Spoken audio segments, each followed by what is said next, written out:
Good morning বন্ধুরা।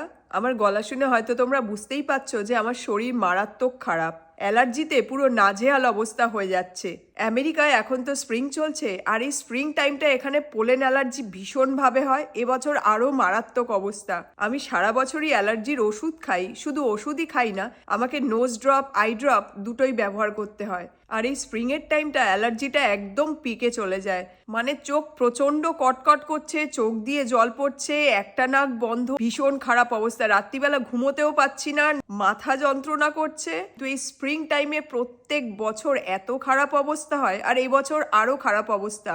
এই pollen অ্যালার্জিটা তো গাছ থেকে হয়, তো সাধারণত বৃষ্টি হলে পরে অ্যালার্জিটা অনেকটাই কমে যায়। এবছর বৃষ্টি কিন্তু প্রচণ্ড হচ্ছে, মানে একদিন ছাড়া ছাড়া বৃষ্টি হচ্ছে, ঝড় হচ্ছে, কিন্তু অ্যালার্জি কিছুতেই কমছে না। তোমরা যারা এখানে থাকো তোমরা নিশ্চয়ই জানবে যে পোলেন অ্যালার্জিটা কি মারাত্মক অবস্থা করে দেয়। মানে এবছর আমি পুরো অ্যালার্জিতে নাজেহাল হয়ে যাচ্ছি, কিছুতেই কমছে না। তো এই পোলেন অ্যালার্জির কারণে কয়েকদিন হয়তো তোমরা আমার এই নাক বন্ধ গলা ভারী আওয়াজটা শুনবে, বাট হোপফুলি খুব তাড়াতাড়ি আমি সুস্থ হয়ে উঠবো আর আমার নর্মাল ভয়েসটা তোমরা শুনতে পারবে। তো চলো, টাটা, টেক কেয়ার।